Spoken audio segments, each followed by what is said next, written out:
চণ্ডীপুর হাফিজিয়া মাদ্রাসা ও এতিমখানার হাফেজ ছাত্রদের পাগড়ি প্রদান ও কবরবাসীদের রুহের মাগফিরাত কামনায় বার্ষিক ওয়াজ মাহফিলের সমাপনী অধিবেশনের মহতরম সভাপতি মুআজ্জাজ মুকাররম হযরত উলামায়ে কেরাম, দূর দূরান্ত থেকে আগত ইসলাম প্রিয়, দিন প্রিয়, মর্দে মুজাহিদ, আল্লাহ রাব্বুল আলামিনের আশিকিন, জাকিরিন, শাকিরিন মুসলমান ভাইয়েরা, কলিজার টুকরার সমবয়সী যুবক ও ছাত্র বন্ধুগণ, পর্দানিশী মা ও বোনেরা, আল্লাহ তাআলা দরবারে লাখো কোটি শুকর ও সুজুদ যেই মহান রব্বুল আলামিন আমাদেরকে হায়াত তৈয়বা দান করে দুনিয়ার জান্নাতের বাগান কোরআন সুন্নাহর আলোচনার এই মুবারক মজলিসে আশা ও বসার মতো তৌফিক দান করছেন, আলোচনা শোনার মতো সুযোগ করে দিয়েছেন, এজন্য শুকরিয়া আদায় করি আলহামদুলিল্লাহ। আল্লাহ বলেন, ইয়া আইয়ুহাল্লাযীনা আমানু, হে ঈমানদারেরা। কাদেরকে ডেকেছেন? আপনারা একটু আমার কথা যদি জিজ্ঞেস করি উচ্চ আওয়াজে জবাব দেবেন, এটা আপনাদের দায়িত্ব। আমার ওয়াজ করা অতটা দায়িত্ব না যতটা দায়িত্ব আপনাদের ওয়াজ শোনা। আমি ওয়াজ না করলেও আল্লাহর কাছে জবাবদিহি হব না, আপনি না শুনলে জবাবদিহি হবেন। অতএব আমার থেকে ওয়াজে আপনার গুরুত্বটা বেশি, এটা বোঝার চেষ্টা করবেন।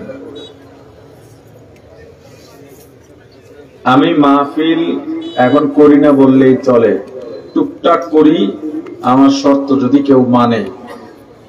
আমি 10টায় বয়ান শেষ করব। এখন যদি আপনাদেরকে এই জবাব দেওয়ার তালিম দিতে দিতেই শেষ হয়, তাহলে কথা বলবো কখন? খুতবা ভূমিকা আমার আগেই শেষ, অলরেডি আলোচনা শুরু করে দিয়েছি। আপনাদের কাছে শুধু একটুক আবদার, আপনারা আমার প্রশ্ন থাকলে জবাব দেবেন ইনশাআল্লাহ।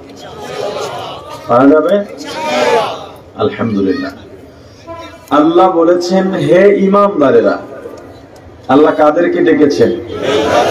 আরো জোরে। ঈমানদারদের ডেকে একটা হুকুম করেছেন। প্রত্যেকটা কথা পার্ট বাই পার্ট স্মরণ রাখবেন। আমি সব জায়গায় একটা কথা বলি, আপনাদেরকেও বলছি। আমি এখানে আপনাদেরকে জান্নাতে পৌঁছাইয়া দিতে আসি নাই, খাঁটি মোমেন বানাইয়া দিতেও আসি নাই। এটা আমার সাধ্যের বাইরে, আমার আওতার মধ্যেও এটা নাই। আপনার পাপ যুক্ত কলবকে পাপ মুক্ত বেগুনা বানাবার সাধ্য আমার নাই, এজন্য আসিও নাই। তাহলে এলাম কেন? আপনার ঘুমন্ত কলবের দরজায় নক করতে এসেছি। আপনি যেই জাতি, ঈমানের যে নূর আপনার ভেতরে দিয়া ইসলামের যে দৌলত আপনি বহন করতেছেন, কিন্তু সেই চেতনার উপরে যে দুনিয়ার আবরণ ফেলতে ফেলতে ফেলতে চেতনাকে দাবিয়ে রেখেছেন, সেই চেতনাকে জাগ্রত করতে এসেছি। আমি শুধু আপনার ভেতরে কিছু চিন্তা ঢুকিয়ে দিতে চাই, আপনি আমল করবেন আপনার স্থানীয় আলেম থেকে জেনে। আমি প্রত্যেক জায়গায় গিয়ে এই কথা বলার চেষ্টা করি, মাহফিল ওয়ালাদেরকে, আপনারা স্থানীয় আলেমদেরকে মূল্যায়ন করেন। আপনার এলাকার মাহফিলের মূল আলোচক আপনার এলাকার এক ইমামকে বানান। তাদেরকে জোহরের পর আসরের পর বয়ান দিয়া মাইকওয়ালা বয়ান শুনবে এমন অপমান করবেন না। জোহরের পর আসরের পর দূরের মেহমান দেন, কারণ দূরের মেহমানের নাম শুনলে জোহরের পরও মান ধরে। আর রাতে কিছু লোক হয়, যেহেতু দূরের মেহমান না হলেও রাতে মানুষ বয়ানে বসেন, ওই সময়টা স্থানীয় ইমামদের দেন এবং মানুষকে এটা বুঝাইতে সক্ষম হন। কোরআন সুন্নাহ ভিত্তিক যে কথাগুলো বলা হয় এইটাই ওয়াজ, এটা সুর দিয়ে বললেও ওয়াজ, বেসুরা বললে ওয়াজ, দাঁড়িয়ে বললে ওয়াজ, বসে বললে ওয়াজ। দেখবেন ওয়াজের দ্বারা তখন ফায়দা হবে। এই সংস্কারগুলো হোক। বাইরের মাইকগুলোর সাউন্ড কমিয়ে চালান, পারলে বন্ধ করে দেন, দরকার নাই বাইরের মাইক। যদি বন্ধ করতে নাই পারেন সাউন্ড কমাবেন, মানুষের বিরক্তের কারণ যেন না হয়। আপনাদের বাইরের সাউন্ড কমানো না বাড়ানো? কমান না কেন? এখনো এর দরকার নেই।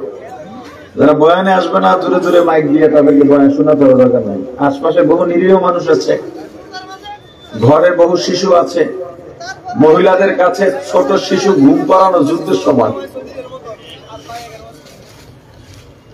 আপনার মাইকের সাউন্ডের কারণে যদি এই সন্তান ঘুম পাড়াইতে না পারে, ওই মহিলারা দোয়া করে না, বদদোয়া করে।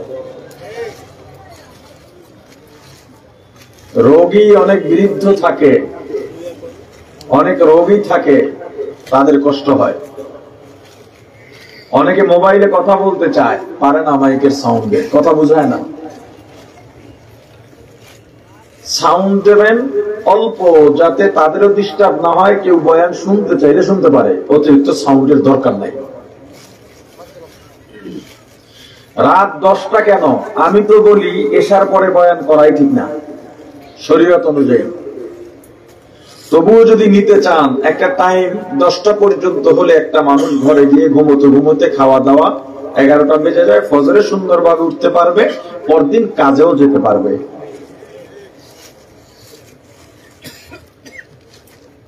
কোন শ্রোতাও চায় না রাত 10টা পর্যন্ত বয়ান হোক। কমিটি আকর্ষণীয় আলোচককে সবার শেষে দিয়ে শ্রোতা আটকে রাখে। কি শ্রোতারা কি বলেন? আমার কথা অনেকের ভালো লাগবে না, আমি শুধু একটু বলি মনের আক্ষেপ থেকে। আচ্ছা, এই যে নীতিটা আমি করলাম, শক্ত নীতি করলাম, এতে অনেকে আমার উপরে খুশি হবে না, এই সামান্য বুঝটুকু কি আমার নাই মনে করছেন? না, আমি বুঝি না, এতটাই বোকা। এরপরও কেন করতেছি? আসলে মাহফিল দিয়া যে উপকারটা হওয়ার কথা ছিল, সেই উপকারটা হচ্ছে না। মাহফিল থেকে ব্যাপক উপকার হওয়া দরকার। আল্লাহ বোঝার তৌফিক দান করেন। আল্লাহ ডেকেছেন ইমানদারদের, হুকুম করেছেন উদখুলু ফিস-সিলমি কাফা, ইসলামে পরিপূর্ণ প্রবেশ করো। কে ডেকেছেন? হে বাদামওয়ালা বাবা, এই আরেক ইবলিস এরে ঢুকায় দিছে মধ্যে। এ বাদাম বেচবে, কেউ পান নিয়ে ঢুকে, কেউ চার ফ্লাক্স নিয়ে ঢুকে। এরা কিন্তু ইবলিসে ঢুকায়। কারণ আপনি যখন বাদাম, এই কত বাদাম কত, এই যে জিজ্ঞেস করতেছেন, ওই সময় হুজুর কি কথা বলে, এটা কিন্তু আপনি শোনেন না। আপনি বলতে পারবেন না তখন হুজুর কি বলছেন। ইবলিস এটাই চায়। বাবা তুমি বের হও, না হয় এদিকে আসো, স্টেজে আসো, আসো তাড়াতাড়ি আসো। কই ছেলেটা কই? আসো আমার কাছে, আসো আসো আসো আসো আসো। আবার দৌড়তে দিকে, ওদিকে যাও, বুঝে নাই। আসো এদিকে আসো।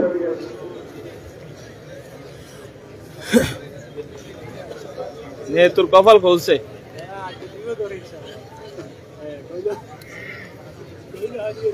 তোর বিপদ থেকে আগে বাঁচিয়ে দিকে আয়।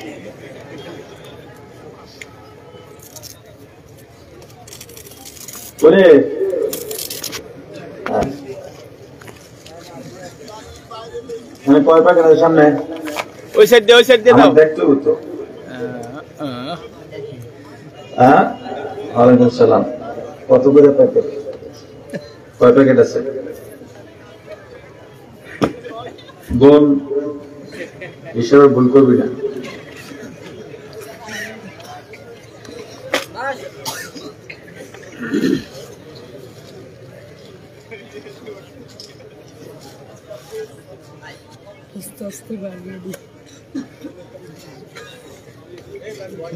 মুখস্থ আছে? মুখস্থ আছে? মুখস্থ আছে? মুখস্থ নাই? দে আমার তো দে। সবগুলো 100 টাকা দিবা? আরো সবগুলো 100 টাকা দিবা? কয়টা দিবা? কত কও? হ্যাঁ কয় না? হ্যাঁ 300। তোমার বয়স কত? তোমার আব্বা করে কি? হ্যাঁ নাই?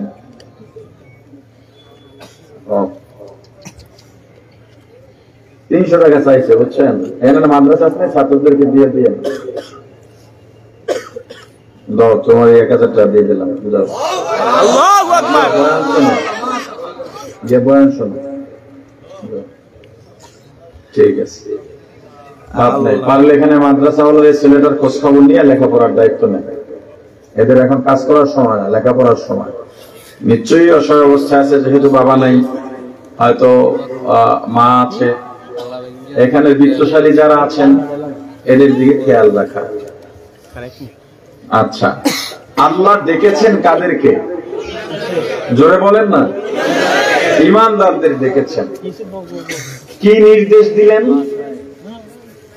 উদখুলু ফিস-সিলমি কাফা, ইসলামে পরিপূর্ণ প্রবেশ করো। পরামর্শ দিলেন লা তাত্তাবিউ খুতুওয়াতিশ শাইতান, শয়তানের ইত্তেবা অনুসরণ করো না। কেন? সতর্কবাণী, ইন্নাহু লাকুম আদুউউন মুবিন, শয়তান তোমাদের প্রকাশ্য দুশমন।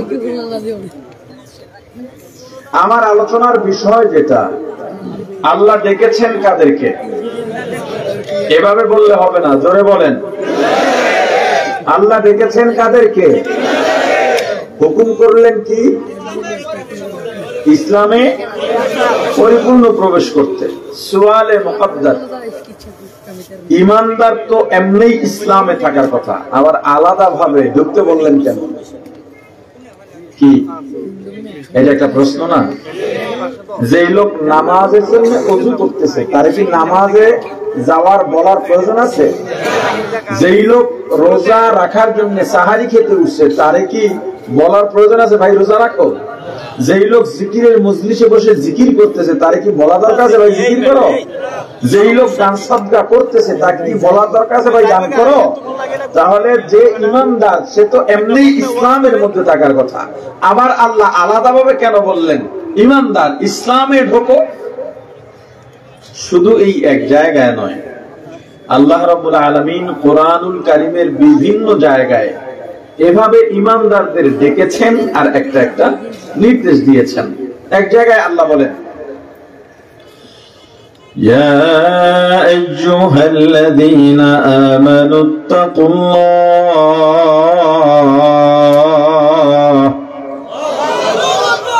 হে ঈমানদারেরা আল্লাহকে ভয় করো। ঈমানদার তো এমনিই আল্লাহকে ভয় করার কথা, শুধু ভয়। হাক্কা তুকাতি, যেভাবে ভয় করলে ভয়কে ভয় বলা হয়, ওইভাবে ভয় করার মতো ভয় করো। আপনি বললেন আমি বাবাকে ভয় পাই, শিক্ষককে ভয় পাই, পুলিশকে ভয় পাই, কিন্তু এটা বলার পরেও বাবার সামনে অন্যায় করতেছেন, শিক্ষকের কথা শুনছেন না, পুলিশের সামনে রাষ্ট্রবিরোধী কাজ করতেছেন। বলেন আপনি যে বলেছেন ভয় পাই, এই কথা আর কাজে কোনো মিল আছেনি? আল্লাহ বলেন এভাবে নয়, যেই ভয়কে ভয় বলে ওইভাবে আল্লাহকে ভয় করার মতো ভয় করো। ভয়টা কেমন? চিড়িয়াখানায় বাঘ আছে না নাই? সিংহ আছে না নাই? সাপ আছে না নাই? আজ পর্যন্ত পেপার পত্রিকায় এমন খবর পাওয়া যায় নাই বাঘ সিংহ খাঁচা ভেঙে কোন দর্শনার্থীকে আক্রমণ করেছে। পাইছেন? আমরা জানি বাঘের খাঁচা সিংহের খাঁচা এত মজবুত করে বানানো হয়েছে, বাঘ আর সিংহ কখনো খাঁচা ভেঙে কোনো মানুষকে আক্রমণ করতে পারবে না। এরপরেও আমরা যখন চিড়িয়াখানায় যাই, চিড়িয়াখানায় বাঘের খাঁচার কাছে দাঁড়াই না, দূরে দাঁড়াই। আর জোরে বলেন। আমি জানি আমি কাছে দাঁড়াইলেও বাঘ আমাকে ধরতে পারবে না, সিংহ আমাকে ধরতে পারবে না, এরপরেও দূরে দাঁড়াইলাম কেন? নিরাপদ জেনেও দূরে দাঁড়াই কি কারণে? আর জোরে বলেন। এইটার নাম ভয়। সাপের খাঁচার কাছে দাঁড়ালাম, সাপ অপর প্রান্তে বীর পাখি আছে, আমি জানি সাপ ওখান থেকে এসে আমাকে দংশন করতে পারবে না, এরপরেও সাপ বীর পাকানো ছেড়ে যদি ফস করে ওঠে, আমি লাফিয়ে আরো 2 হাত পেছনে চলে যাই। আমি যদি পেছনে না যাইতাম তবু কি সাপ আমাকে ধরতে পারত? এরপরেও লাফিয়ে পেছনে কেন গেলাম? জোরে বলেন। এইটার নাম ভয়। এখন শীতের মৌসুম, বাংলাদেশের বিভিন্ন অঞ্চলে এখন পুকুর সেচ করে। পুকুর সেচ করা বোঝেন না? বেশি মাছ ধরবে, শিং মাগুর, অনেকে পুকুর নতুন করে খনন করবে, বড় করবে, এজন্য ও কাটে, সেচ করে। আপনি মাছ ধরার জন্য পুকুর সেচ করলেন, পুকুর সেচ করা শেষ, এখন মাছ ধরতেছেন। আপনার পুকুরের পাড়ে গিয়া মসজিদের ইমাম দাঁড়ালেন, একজন সত্যবাদী মানুষ, ইবাদত গুজার মানুষ, এলাকার সকলের নয়নের মণি। আর একজন স্কুলের মাস্টার গিয়া দাঁড়াইছেন, তিনিও মানুষ গড়ার কারিগর, সম্মানী মানুষ, সত্যবাদী মানুষ। 2 জন এলাকার শ্রেষ্ঠ ব্যক্তি আপনার পুকুরের পাড়ে দাঁড়াইয়া আপনাকে বললেন, হে মাছওয়ালা, এই যে পুকুরের পাড়ে একটা গর্ত দেখা যায়, গর্তের মধ্যে এখনই বড় একটা শোল মাছ ঢুকছে। আপনি মাছ ধরার জন্য দৌড় দিলেন, গর্ত থেকে মাছটা টেনে বের করবেন, কারণ আপনি পুকুর সেচই করছেন তো মাছ ধরার জন্য। বড় শোল মাছ লোভ সামলানো যায় না। আপনি যখন গর্তের কাছে গেলেন, পুকুরের অপর প্রান্ত থেকে একটা চোর, এলাকার চিহ্নিত চোর এবং মিথ্যাবাদী, যারে 1 প্যাকেট পাঞ্জা বিড়ি দিয়া, আবুল বিড়ি দিয়া মিথ্যা সাক্ষী দেওয়ানো যায়, এমন মিথ্যা সাক্ষী আমাদের সমাজে আছে না নাই? এই মিথ্যা সাক্ষী যারা প্রদান করে শুধু কি আদালতে না সব জায়গায় আছে না নাই? আপনাকে ডেকে বললো, হে আব্দুল্লাহ, হুজুর আর মাস্টার বলছে গর্তের ভিতরে মাছ ঢুকছে, তুমি কি দেখছো? বলে, না দেখি নাই, কিন্তু আমি দেখছি এখন একটা বিষধর সাপ ঢুকেছে। তোমরা তো আমায় মিথ্যাবাদী বলো, চোর বলো, বিশ্বাস করা না করা তোমাদের ব্যাপার। আমি বললাম সাপ ঢুকছে, এখন তোমার সিদ্ধান্ত, তুমি কি করবা? মাছের কথা বলছে কারা? 2 জন ভালো মানুষ। সাপের কথা বলছে কে? চোর, মিথ্যাবাদী। ওই জায়গায় যদি আপনি থাকেন, বলেন গর্তে হাত দেবেননি? আশ্চর্য ব্যাপার। 2 জন ভালো মানুষ বললেন গর্তের কাছে দাঁড়ায়া, আর একটা চোর, একজন মিথ্যাবাদী দূর থেকে বলছে সাপ ঢুকছে। আপনি তো গর্তে হাত দিলেন না কেন? চোরের কথা বিশ্বাস করে না, না, কারণ সাপের। জোরে বলেন। হাকিকত সে তো দুনিয়া বেখবর হ্যায়, दुनिया की नुमाइश पर नजर है नमी गोयान के आज दुनिया जुदा बाश बहुर तारे के बाशी बा खुदा बाश सिस्ते दुनिया आज खुदा गाफिल बुदन मैं कामाशो नुकरा हो फर जिंदसान दुनिया में हो दुनिया का तलब गार नहीं हो दुनिया में हो दुनिया का तलबगार नहीं हो बाजार से गुजर हो खरीददार नहीं हो बाजार से गुजर हो खरीददार नहीं हो जागा जी लगाने के दुनिया नहीं है जागा जी लगाने के दुनिया नहीं है ये इबरत की जाए तमाशा नहीं है ये इबरत की जाए तमाशा नहीं है प्राणेर भाई आमार আল্লাহ বলেছেন ইয়া আইয়ুহাল্লাযীনা আমানুত্তাকুল্লাহ হে ঈমানদার আল্লাহকে ভয় করো হাক্কা তুকাতিহ যেভাবে ভয় করলে ভয়কে ভয় বলা হয় ওইভাবে ভয় করো একটা চোরের কথায় না দেখা সাপকে বিশ্বাস করে গর্তে হাত দিলেন না অথচ উলামায়ে কেরাম আপনাকে কোরআন সুন্নাহ ধরে ধরে বারবার বুঝান অনুনয় বিনয় করে বুঝান পীরের খানকা থেকে তাবলীগের মেহনত থেকে আপনাকে বুঝানো হয় ভাই কবরে সাপ আছে কবরে আযাব আছে জাহান্নামে আযাব আছে এরপরেও কেন বিশ্বাস করে ভয় অন্তরে ঢুকাইলা না আল্লাহ আরো বলেন ইয়া আইয়ুহাল্লাযীনা আমানুত্তাকুল্লাহ লা তামুতুন্না ইল্লা ওয়া আনতুম মুসলিমুন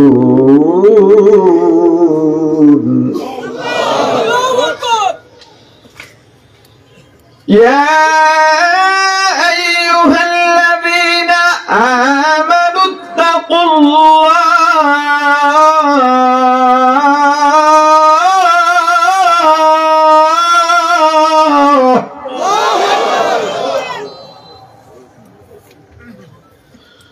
اتقوا الله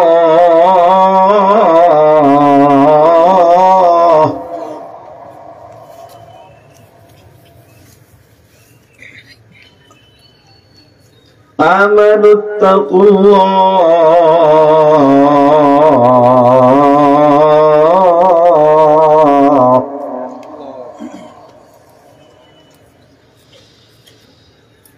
يا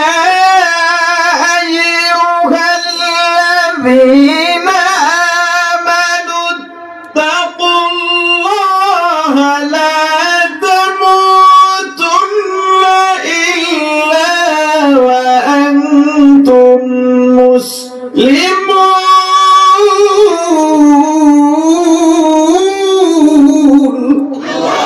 مسلماني بود گردن نهادن نعنان خود بدست خازدادن আল্লাহ বলেন ঈমানদার আল্লাহকে ভয় করো মুসলমান না হয়ে মরো না ঈমানদার তুই এমনি মুসলমান হয়ে মরার কথা এরপরেও আল্লাহ আলাদা ভাবে কেন বললেন মুসলমান না হয়ে মরো না এতক্ষণ আল্লাহ যা বলেছেন কিন্তু সে ওই যে দেখেন আরেকটা বলছে এই মিয়া মাইক শোনায় আর আপনারা দেখেন না যে নিষেধ করছি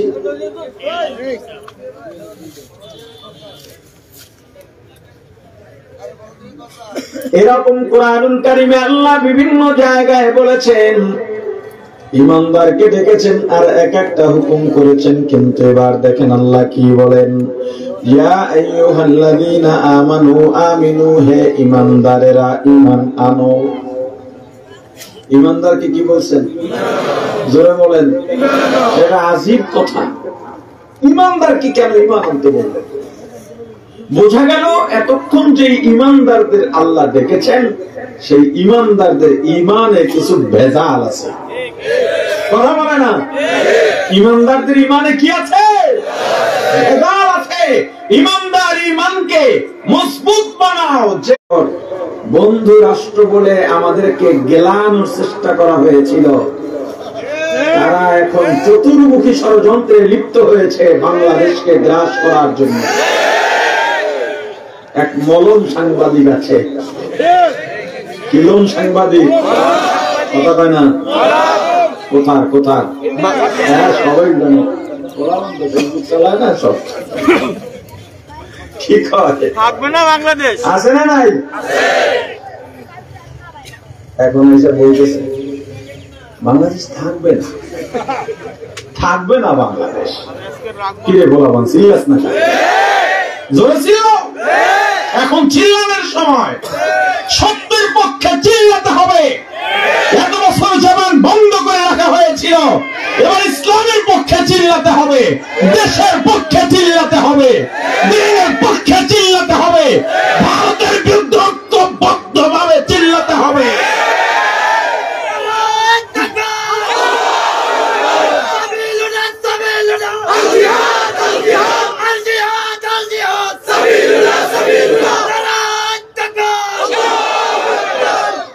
জবান আর বন্ধ রাখা যাবে না, ঐক্যবদ্ধভাবে এগিয়ে যেতে হবে। আর বাংলাদেশের মানুষ কি পারে পদে পদে দেখিয়েছে। আরো একবার যদি দেখাতে হয়, আমরা প্রস্তুত আছি। এখন কি ঐক্যবদ্ধ হবেন না দল নিয়ে কামড়া কামড়ি করবেন? জোরে বলেন। কে মিলাদ পড়ে, কে পড়ে না, কে ইয়া নবী সালাম আলাইকা বলে, কে বলে না। ইন্ডিয়ার সেই মালুরা এটা দেখা বাংলাদেশের বিরুদ্ধে লাগে নাই। আরে কথা বলে না? কে রাজনীতি করে, কে কোন দল, কে চরমনায়, কে তবলিগ, কে জামাত, কে সুন্নি, কে ওয়াহাবি, এগুলো ওরা দেখে না। ওরা লেগেছে বাংলাদেশের বিরুদ্ধে, বাংলাদেশের মুসলমানের বিরুদ্ধে।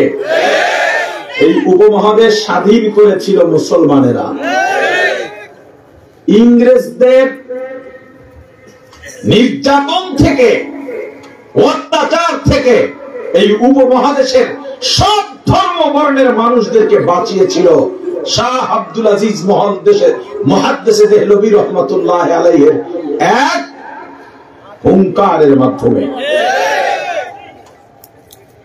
কি ভাবেন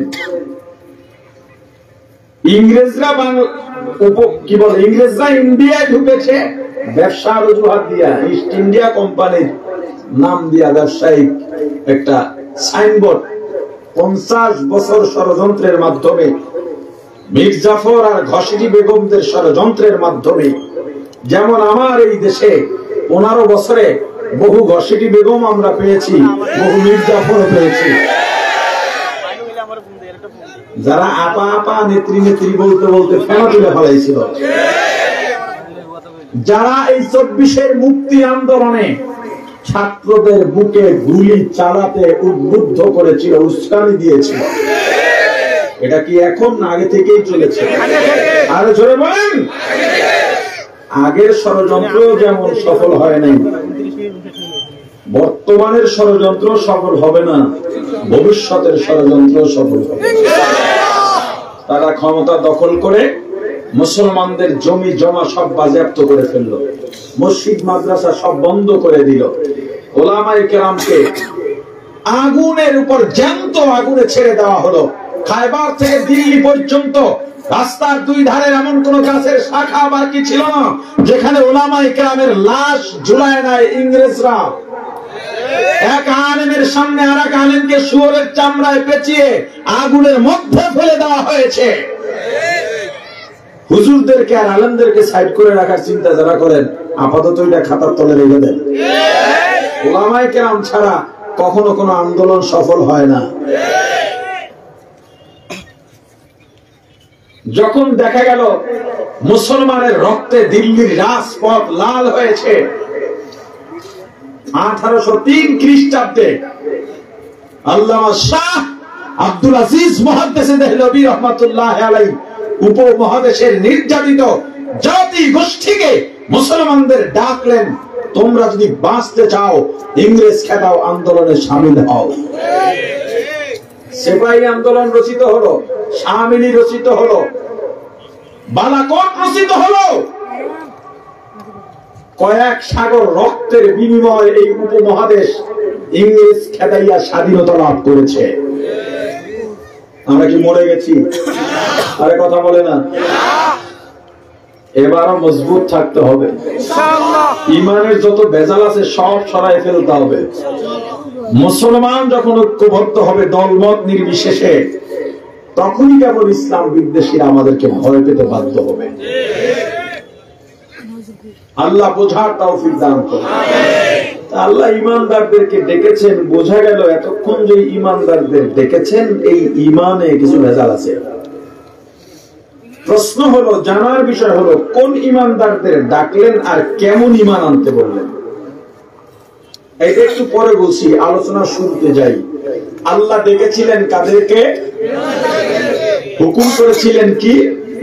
ইসলামে পরিপূর্ণ ঢুকতে। কেন ইমানদারকে ইসলামে পরিপূর্ণ ঢুকতে বললেন? অনেকগুলো কারণ হতে পারে। আমি যেই আলোচনাটা আপনাদের জন্য দরকার সেটা বলি। শুধুমাত্র ঈমান দিয়া জান্নাত পাওয়া যাবে না, শুধুমাত্র ঈমান দিয়া জান্নাত পাওয়া যাবে না।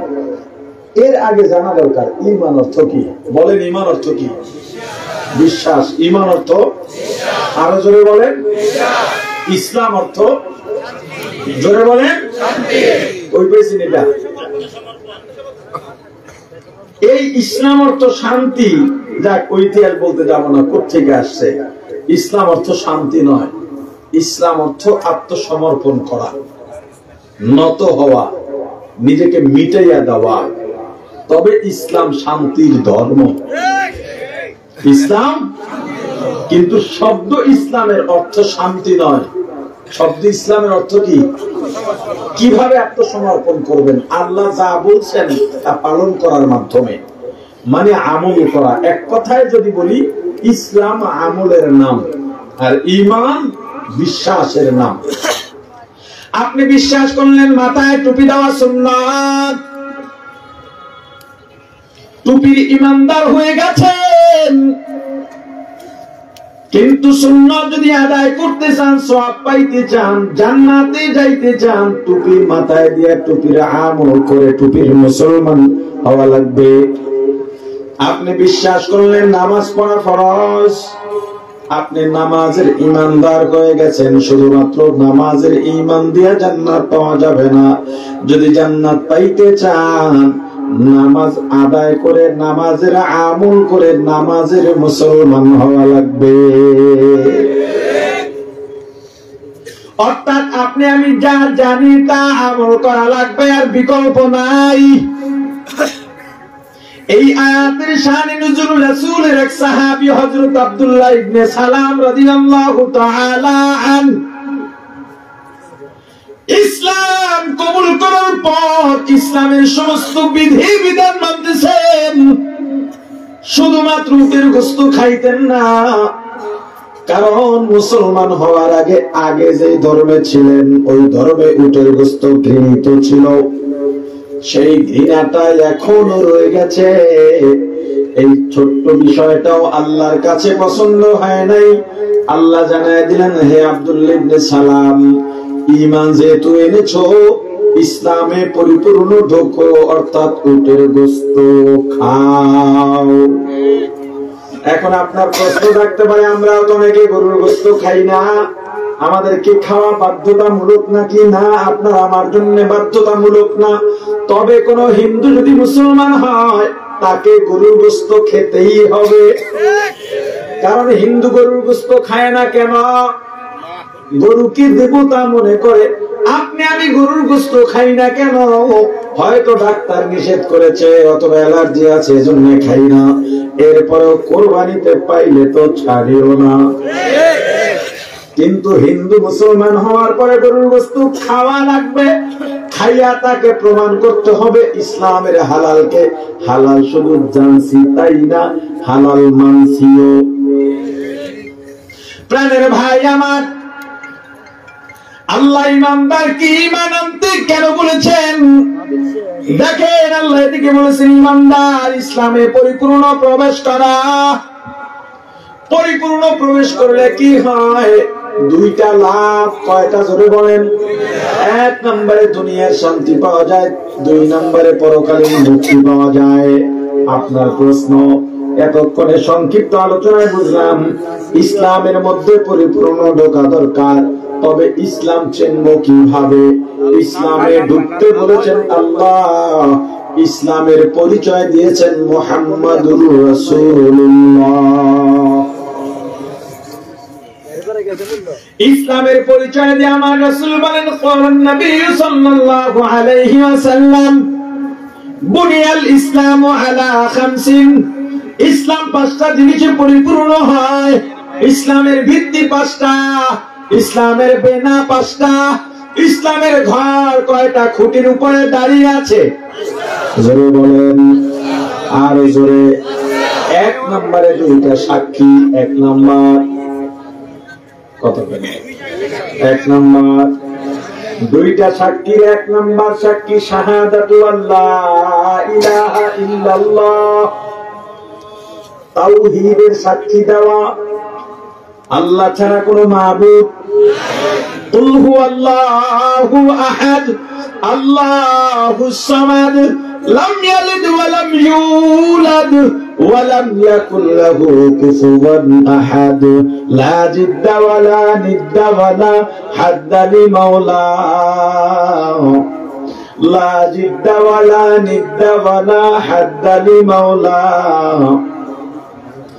الآن كما كان ولم يلق زوالا الآن كما كان ولم يلق زوالا لا جد ولا جدة لا عم وخالا لا جد ولا جدة لا عم وخالا لا هيئ لا سورة لا شبه لمولا لا هيئ لا سورة لا شبه لمولا। প্রাণের ভাই আমার, আল্লাহর পরিচয় আল্লাহু আহাদ। আল্লাহ কয়জন? আওয়াজ দিয়ে বলেন কয়জন? আল্লাহুস সামাদ, আল্লাহ বেপরোয়া বেনিয়াজ, আল্লাহ কারো কাছে মুখাপেক্ষী নন, সারা দুনিয়া আল্লাহর কাছে ঠেকা। লাম ইয়ালিদ ওয়া লাম ইউলাদ, আল্লাহ কাউকে জন্ম দেন নাই, কারো থেকে জন্ম নেন নাই। লাম ইয়াকুল লাহু কুফুওয়ান আহাদ, আল্লাহর সমকক্ষ দুনিয়ায় কেউ নাই, আল্লাহর মতো দুনিয়ায় কেউ নাই, আল্লাহ দুনিয়ার কারো মতো নন। আল্লাহ দুনিয়ার সমস্ত দোষ ত্রুটি থেকে মুক্ত।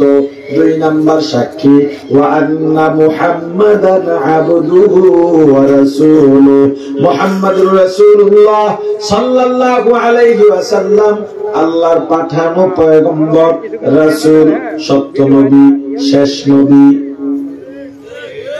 দুই নম্বরে রিসালাতের সাক্ষী দেওয়া, নবীর পরে আর কোন নবী আসবে না, খাতামুন নবীন।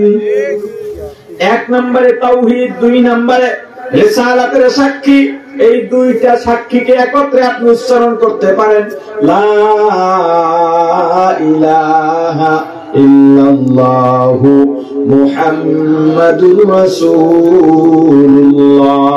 আর যদি সাক্ষী শব্দ সহ উচ্চারণ করতে চান, সেক্ষেত্রে উচ্চারণ করতে পারেন আশহাদু আল্লা ইলাহা ইল্লাল্লাহু ওয়া আশহাদু আন্না মুহাম্মাদান আবদুহু ওয়া রাসূলুহু। এই দুইটা সাক্ষীকে একত্রে ঈমান বলে। কি বলে? জোরে বলেন, আওয়াজ দিয়া বলেন, কি বলে? তাহলে ইসলাম বলছিলাম কয় জিনিসে পূর্ণ হয়? জোরে। এক নম্বরে কি দাঁড়ালো? ঈমান। কি? জোরে বলেন। ঈমান কি জিনিস এটাও জানা দরকার। ঈমান তিন জিনিসে পরিপূর্ণ হয়। এক নম্বরে ইকরার বিল লিসান, দুই নম্বরে তাসদীক বিল জিনান, তিন নম্বরে আমাল বিল আরকান। এক নম্বরে মুখে স্বীকার করা, দুই নম্বরে মুখে যেটা বলবো অন্তরে বিশ্বাস করা, তিন নম্বরে মুখে বলা অন্তরে বিশ্বাস করা জিনিসটাকে কাজে পরিণত করা। এবার আসেন ওই প্রশ্নের জবাব, আল্লাহ কেমন ইমানদারদের ডেকেছেন আর কোন ইমান আনতে বলেছেন? আল্লাহ ওই সব ইমানদারদের ডেকেছেন যারা চাপাবাজি করে কিন্তু আমলে নাই।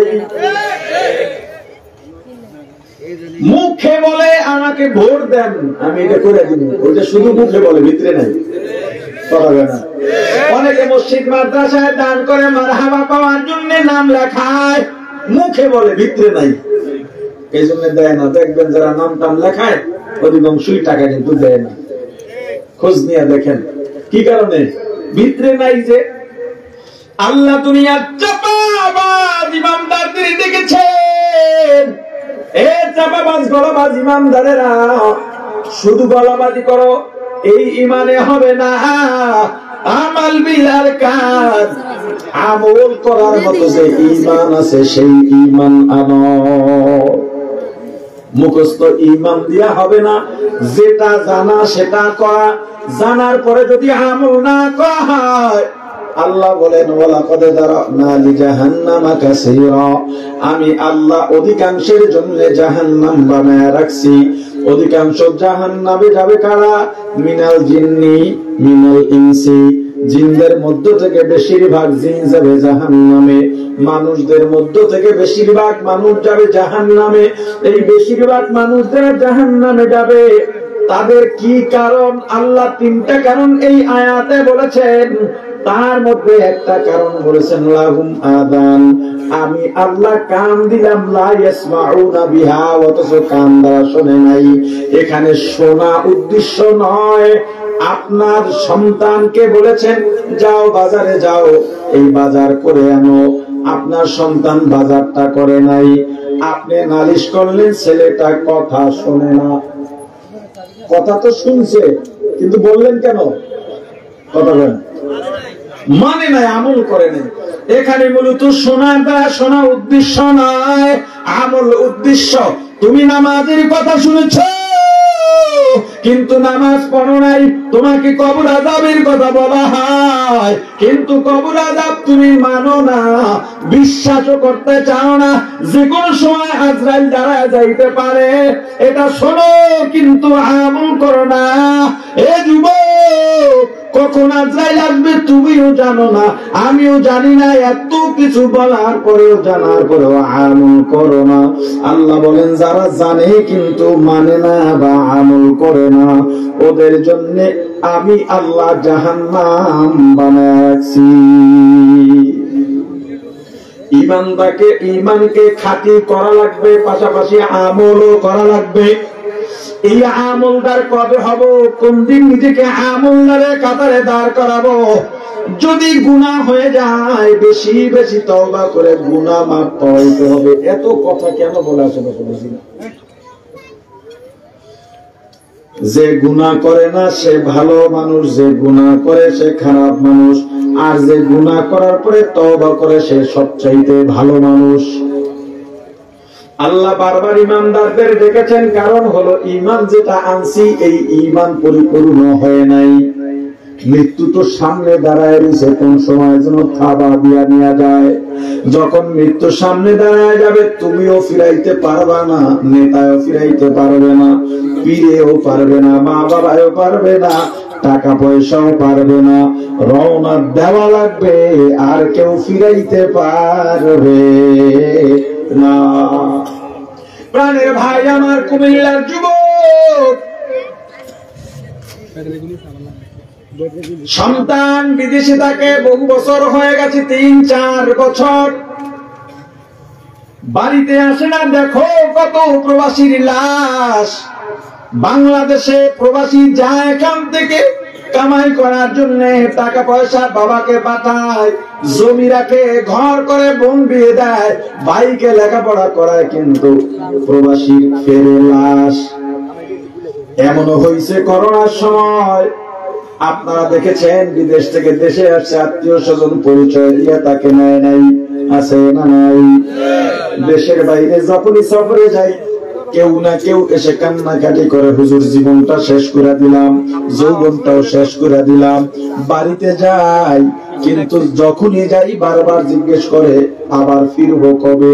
কেউ বলে না কয়টা দিন থেকে যা, সবাই শুধু আমার থেকে চায় আর চায়, আমাকে কেউ খেয়ালও করে না। কার জন্য পাগল হইছ? 4-5 বছর বিদেশের মধ্যে থাকে, মা বাবা হয়রান পেরেশান, সন্তান ঈদ কর আমাদের সঙ্গে। সন্তান 4 বছর পর ফোন দিয়া বলে বাবা এবার আমি রমজানের ঈদ তোমাদের সঙ্গে কুমিল্লায় গিয়া করব। মাও খুশি, বাবাও খুশি। বাবা বন্ধু বান্ধবের সঙ্গে গল্প করে বেড়ায়, আমার সন্তান এবার আমার সঙ্গে ঈদ করবে, এর চাইতে বড় আনন্দ আর কিছু নাই। কিছু বাজারও নাকি সাথে নিয়ে আসবে। মা বান্ধবীর সঙ্গে গল্প করে আর আনন্দ প্রকাশ করে। 4 বছর পর্যন্ত সন্তানকে দেখি না। আমি এই ঈদে সন্তানকে নিয়ে এক প্লেটে নাস্তা করব। রমজানের মাঝামাঝি সময় বাবাকে ফোন দিয়ে বলে বাবা আজকে আমি ঢাকায় ফিরবো, রাত 2টা-3টায় ফ্লাইট ল্যান্ড করবে, আমি সাহারি কুমিল্লা গিয়া তোমাদের সঙ্গে খাবো। বাংলাদেশে নেমে বাবাকে ফোন দিয়া বলে বাবা গাড়িতে উঠলাম, শেষ সময় তোমাদের সঙ্গে যোগ দেব। মাও ঘুমান না, বাবাও ঘুমান না। বাবা নামাজে দাঁড়াইয়া সন্তানের জন্য দোয়া করে। মা অন্যান্য সন্তান মেয়েদের সঙ্গে নিয়ে বিদেশের সন্তানের জন্য পিঠা বানায়, পছন্দের খাবার গুলো তৈরি করতেছে। মনের ভিতরে আনন্দের ঢেউ। সাহারির শেষ সময় চলে যায়, সন্তানের কোনো খবর নাই। সাহারিকে ফজর নামাজ পড়ে দরজা খুলে পথের দিকে তাকিয়ে আছে সন্তানের মা বাবা। সকাল 9টা-10টা বেজে গেছে, এখনো সন্তানের কোনো খবর নাই। মায়ের মন তার ভালো লাগে না। স্বামীকে ডাক দিয়া বলে স্বামী সন্তান কেন আসে না? আমার মনটা ভালো লাগে না। সন্তানের বাবা ডেকে বলেন বিবি টেনশন করো না, হয়তো ঈদের সময় রমজানের সময় রাস্তাঘাটে যানজট থাকতে পারে, অপেক্ষা করে চলে আসবে। সন্তানের মা আবার নিজ কাজে লেগে গেলেন। সন্তানের বাবা উঠানে নেমে পায়চারি করতেছেন।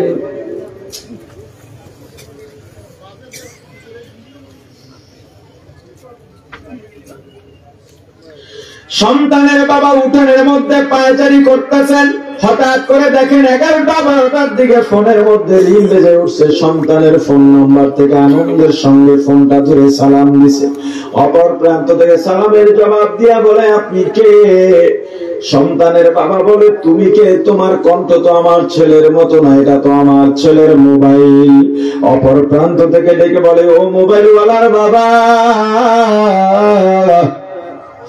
এই মোবাইল যদি আপনার সন্তানের হার দেরি করবেন না। আপনার সন্তান যেই গাড়িতে কুমিল্লার উদ্দেশ্যে রওনা দিয়েছে, ওই গাড়িটা গন্তব্যে পৌঁছার আগেই খাদে পড়ে অনেকগুলো মানুষ মারা গেছে। রাস্তার পাশে অনেকগুলো লাশ সাদা কাপড় দিয়ে ঢাকা আছে। শনাক্ত করে দেখেন আপনার সন্তান আছে কিনা। অনেকগুলো যুবকও আছে, শনাক্ত করে নিয়ে যান, পুলিশও এখানে আছে। মোবাইলটা আমি রাস্তায় পাইয়া মোবাইলটা খুলতেই আপনাকে প্রথম কলে থেকে ফোন দিয়ে নিশ্চিত হইলাম। বাবা একটা দৌড় দিছে। সন্তানের মা জানালা থেকে তাকায় দেখে স্বামী দৌড়ায়, আনন্দে ডাক দিছে মেয়েদেরকে তোরা কে কোথায়, তাড়াতাড়ি আয়, তোদের ভাই বুঝে কাছাকাছি জায়গায় এসে গেছে। নতুন চাদর বিছা, বালিশের কভারটা লাগা, শীতের দিন গরম পানি বসা, সফর করে ফিরে গোসল করলে শরীরটা ভালো লাগবে। বাবা দৌড়ে অ্যাক্সিডেন্ট স্পটে গিয়া দেখেন অনেকগুলো লাশ সাদা কাপড় দিয়া ঢাকা। একটা একটা মুখের উপর থেকে কাপড় উঠান। মনের ভিতরে কৌতূহল, কলিজা শুকায় গেছে। হঠাৎ করে তাকায় তাকে কলিজার টুকরা সন্তান লাশের মিছিলের মধ্যে সামিল হয়ে গেছে। সন্তানকে তার মেরে মাথাটা বুকের সাথে লাগায়া ডাক দিছে ওরে বাবা, বাজার তো পৌঁছাইনি, তুই কেন বাড়ি ফিরলি না রে বাবা? 4টা বছর তোর অপেক্ষা ছিলাম, একটু সামনাসামনি বাবা বলে ডাক দিবি সন্তান।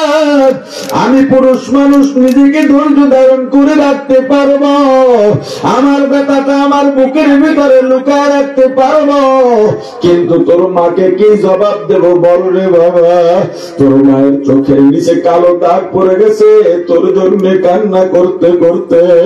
তুই যেদিন বিদায় নিয়ে প্রবাসে চলে গেলি, তোর বাবা তোর মা বাড়ির দরজায় গাছের আড়ালে দাঁড়াইয়া তোর পথের দিকে তাকায় তাকায় কাঁদে। ওরে বাবা তোকে গাড়িতে উঠা দিয়া আমি যখন বাড়ি ফিরলাম, প্রায় 2-3 ঘন্টার ব্যবধান বাড়ি ফিরে দেখি তোর মায়ে কোনো দরজায় গাছের গোড়ায় বসে রয়েছে। দেখলাম 2 চোখ দিয়ে পানি পড়তেছে। আমি তোর মায়ের হাত ধরে ঘরে নিয়ে গেলাম। তোর মা জড়া ধরে কাঁদে আর বলে, ও স্বামী গো, আমার ছেলে আমাকে ছেড়ে এত দূরে চলে যাবে, কেমনে থাকবে? আমি বললাম তোমার সন্তান বড় হয়ে গেছে, থাকতে পারবে। তোর মা জবাব দিয়ে বলে, আমার সন্তান থাকতে পারলেও আমি সন্তানকে ছাড়া থাকতে পারব না। এ বাবা কত রাত, আমি বাবা গভীর রাতে দেখি বিছানা খালি, তোর মা আমার পাশে নাই। খুঁজতে খুঁজতে গিয়া দেখি দরজাটা খোলা, তোর মা দরজা খুলে রাতের অন্ধকারে বাইরে গিয়া অনুমান করে তোর পথের দিকে তাকাইয়া তাকাইয়া কাঁদে। কত রাত তোর জন্য নামাজ পড়তে পড়তে রাতটা নির্ঘুম কাটায় দিছে, কত রাত তোর জন্য দোয়া করতে করতে তেলাওয়াত করতে করতে রাত্রটা নির্ঘুম কাটাইছে রে বাবা। 4টা বছরে 8টা ঈদ বাড়িতে আসুনা সবার জন্য আমি ঈদের বাজার করছি, তোর বাবার তোর মায়ের জন্যও বাজার করছি, নতুন শাড়ি গহনা কত কি কিনে দিলাম। সবাই সেজে গুজে ঈদের নামাজে চলে গেলাম, তোর বোনেরাও সেজেছে বুঝেছে, কিন্তু আমি নামাজ থেকে ফিরে দেখি খাটের উপরে তোর মায়ের নতুন শাড়ি পরে আছে, গহনাও পরে আছে। আমি তোর মাকে খুঁজতে লাগলাম, মাঝের ঘরেও নাই, সামনের ঘরেও নাই, পিছনের ঘরেও নাই। খুঁজতে খুঁজতে গিয়ে দেখি কিচেন রুমে পাকের ঘরে তোর মা নাস্তা বানাই, আর 2 চক্ষু দিয়ে পানি টপ টপ করে গাল বাইয়া বাইয়া পড়ে। আমি ডাক দিলাম, ও বিবিদের দিন, আনন্দের দিন, তুমি এই দিনে আনন্দের দিনে কেন কাঁদো? তোর বাবাকে জড়া ধরে চিৎকার দিয়া বলে, স্বামী আমি আমার সন্তানকে গতকালকে ফোন দিয়েছিলাম, ওদের ওখানে গতকাল ঈদ হয়ে গেছে। আমি ফোন দিয়ে জানতে চাইলাম, ও বাবা তোমার ঈদ কেমন কাটে? আমার সন্তান বলে, মাগো এই তো রাস্তা বানাইতেছে, এখন ঘুরতে বের হব, কিন্তু আমি পাশে হাতুড়ির আওয়াজ পাইছি, আমি বুঝছি আমার সন্তান আজকেও ছুটি পায় না, ঈদের আনন্দ করতে পারে নাই। আমাকে বুঝাবার জন্য, এটা বলেছে সান্ত্বনা দেওয়ার জন্য। আমার যেই সন্তান ঈদের দিনেও কাজ করতে পারে না, ঈদের আনন্দ করতে পারে না, ওই ঈদের দিনের শ্রমের টাকা দিয়ে আমি মা সন্তানকে লেখাপড়া করাইলাম, মেয়ে বিয়ে দিলাম, আমার ঘরের ফার্নিচার কিনলাম, ওই সন্তানের জন্য, ওই সন্তানের কষ্ট দেখে আমি মা ঈদের দিনে ঈদ করতে পারি না। ইতিমধ্যে সন্তানের বাবা সন্তানকে অ্যাম্বুলেন্সে উঠাইয়া বাড়ির দিকে রওনা দিছে। মা চিন্তা করলেন এত দেরি হয় কেন, ঘর থেকে বের হইয়া বাড়ির দরজায় গিয়া দাঁড়াইছে, আড়াল দিয়া তাকায়, হঠাৎ তাকায় দেখে একটা গাড়ি আইতেছে। মায়ের সে কি আনন্দ, একটা দৌড় দিয়া ঘরে গেছে, মেয়েরা তোরা কই ফুলের মালা নিয়ে আয়, ফুলের তোরা নিয়ে আয়, লাল গাড়ি চাবিছা, তোদের ভাই গাড়ি নিয়ে চলে আসছে। বাড়ির দরজা দিয়ে অ্যাম্বুলেন্স যখন হুইসেল দিয়া ঢোকে, মা একটা চিৎকার দিয়া বাইরে পড়ে ডাক দিছে, কপাল পুরো কার, এই মরণের গাড়ি আমার বাড়ি কেন? গাড়ির দরজা খুলে টাকা দেখে কলিজার টুকরা সন্তান রক্তাক্ত অবস্থায় সিটের মধ্যে পড়ে রয়েছে। মা ডাক দিছে, বাবা এটা তোর শোয়ার জায়গা নয়, তোর জন্য নতুন চাদর বিছাইছি রে বাবা। বন্ধু হাতের ফুলের মালা নিয়ে কাঁদার বলে, ও ভাই বহুদিন পরে তোমার দেখবো বলে বসেছিলাম, মালা বানাইছি তোমার জন্য, গরম পানি বসাইছি রে ভাই। এই পানি যে তোমার শেষ গোসলের জন্য হবে বুঝতে পারি নাই। ভাই ডেকে বলে, ও ভাই ফুলের তোর আমি অপেক্ষা করছি, তোমার টাকা দিয়ে লেখাপড়া করে আমি ইঞ্জিনিয়ার হয়ে গেছি, ডাক্তার হয়ে গেছি, আজকে তুমি লাশ হয়ে ফিরবা বুঝতে পারি নাই। হে যুবক, বৃদ্ধ বাবাজি, পর্দানির মা বাপ, কোন দিন যেন মারা যাবো, আজকাল যেন কোন দিন সামনে দাঁড়াইয়া যায়, তোমারও খবর থাকবে না, আমারও খবর থাকবে না। আল্লাহ আমাদেরকে মাফ করে দেন, বলেন আমিন। মৃত্যুর আগে আমাদের ঈমান ও আমল দুরুস্ত করে দেন, বলেন আমিন। সবাইকে মিলেমিশে বসবাস করার তৌফিক দিয়ে দেন, বলেন আমিন। এই মাদ্রাসা আল্লাহ কিয়ামত পর্যন্ত কবুল করেন, বলেন আমিন। মাদ্রাসার যেখানে যা দরকার গায়বী মদদ দিয়ে পূরণ করে দেন, বলেন আমিন। এখানে স্বেচ্ছাসেবক, দানকারী, শুভাকাঙ্ক্ষী, হিতাকাঙ্ক্ষী কমিটি, ওয়াইজিনে কেরাম, অতিথিবৃন্দ, সভাপতি, এলাকার নারী পুরুষ সবাইকে কবুল করেন, বলেন আমিন।